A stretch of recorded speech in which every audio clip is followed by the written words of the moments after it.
rumah sakit tersebut. Ini mungkin ada juga pengaruh pendidikan orang-orang tua dulu yang mereka amalkan dengan pendidikan kita kekinian yang kurang kita amalkan. Maka betullah kata Ibnu Sina, ulama yang ahli kedokteran,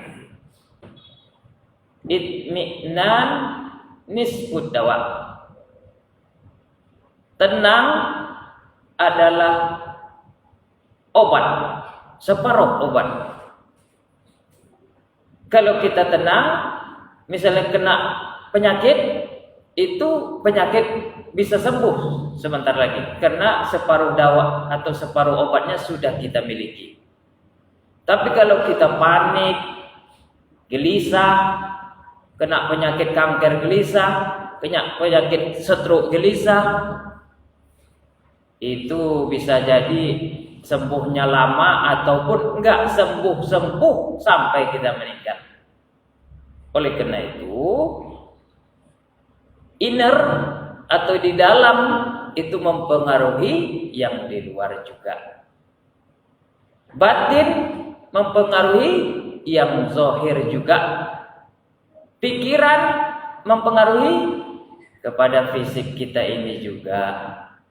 Maka terlalu cinta kepada sesuatu itu bisa mengakibatkan penyakit. Betapa banyak orang berharap kepada anaknya, disekolahkan anaknya, dikasihnya jajan, dimanjakan, rupanya akhirnya anaknya melawan. Betapa banyak orang percaya kepada anggotanya, dijadikan tangan kanannya, rupanya ditilap juga duit bosnya itu.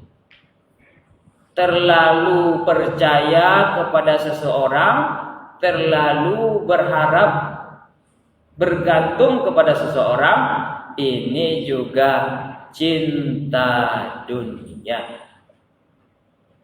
Oleh karena itu, gantungkanlah harapan kita ini kepada pemilik Allah, baru setelah Allah, ya Allah, aku serahkan kepada Engkau, aku tawakal kepada Engkau, ini baru aku titipkan anakku kepadamu, ini baru aku titipkan anak buahku kepadamu, tolonglah jaga kami. Supaya tidak begitu, tidak dikecewakan di akhir, tidak dibuat nyesal di kemudian. Karena tadi saya bilang bergantung kepada makhluk.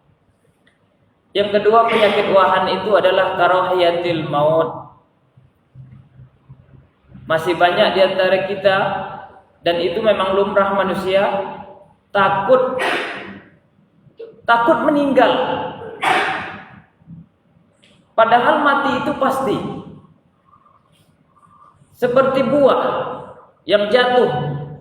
Buah mangga itu jatuh kalau dia sudah kuning masa. Ada. Buah mangga itu jatuh kalau baru separuh kuning. Ada. Buah mangga itu jatuh kalau masih mengkal hijau. Ada juga. Kita juga begitu. Ada yang meninggal 3 tahun. Ada yang meninggal 20 tahun. Ada yang enak-enaknya sedang pacaran langsung meninggal. Ada yang meninggal di tanah suci umur 70 tahun. Tidak pilih-pilih, tapi mati itu pasti. Makanya dalam orang Arab itu istilah pepatahnya, ketika mereka ini ingin menyerang orang-orang besar seperti Romawi, Persia, mereka memakai istilah apa? Kalau kita tidak mati di medan perang, kita pasti mati juga entah di mana. Banyak alasan yang membuat kita mati, dan mati itu tetaplah mati.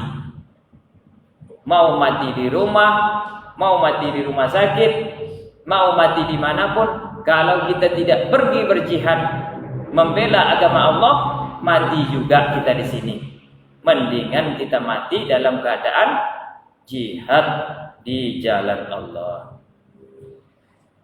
Pernah suatu ketika Rasulullah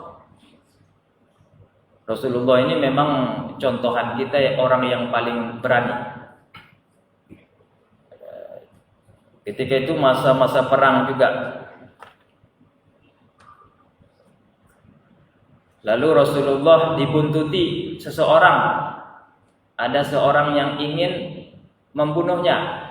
Kalau sekarang pembunuh bayaran, Petrus, penembak misterius atau dan lainnya, apalah namanya, pokoknya dia dibayarlah. Lalu orang itu sudah dekat dengan Rasulullah. Dia mengambil pedangnya dan dia berkata kepada Rasulullah, "Ya Muhammad, takhafuni? Hai Muhammad, apakah kau takut kepadaku?" Apa jawaban Nabi? Padahal pedang sudah di depan Nabi, ini tinggal ditusuk aja.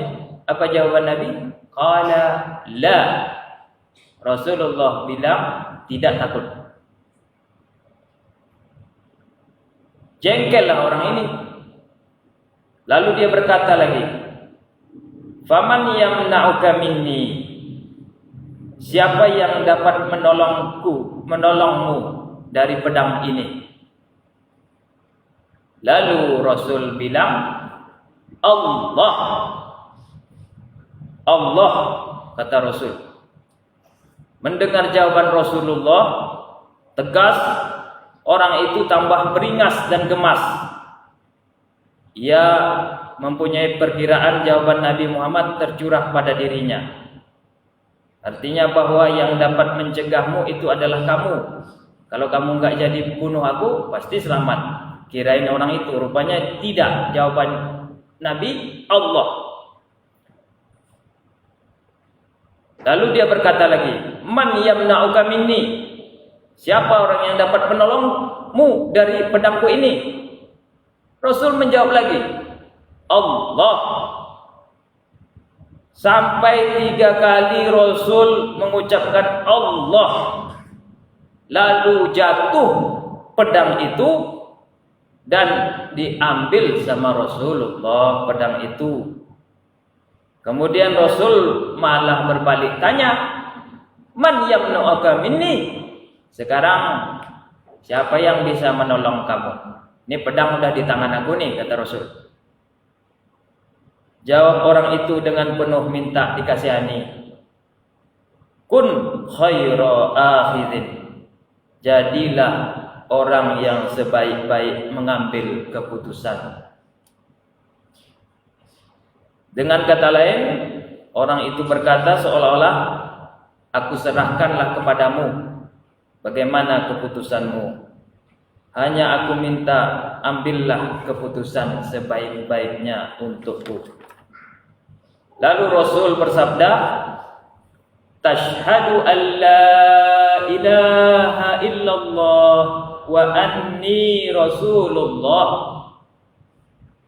Kamu bersyahadatlah bahwa tidak ada Tuhan selain Allah dan aku ini adalah utusan Allah. Maka orang itu menjawab, "La, tidak. Walakinni uhahiduka alla uqatiluka wa la akuna ma'a qaumin yuqatiluk." Aku tidak akan bersyahadat, akan tetapi aku berjanji padamu bahwa selama hidup aku tidak akan memerangimu lagi dan aku tidak akan ikut orang-orang Quraisy atau kafir yang memerangimu. Setelah mengucap kata-kata itu, Rasul melepaskan orang itu, mempersilahkan dia pergi. Walaupun dia nak masuk Islam, tapi dia janji tak mau lagi ikut perang, Rasul pun memaafkan orang itu.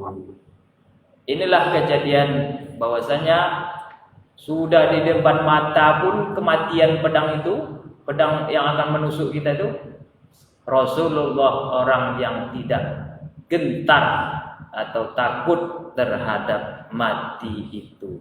Fa'tabiru ya ulil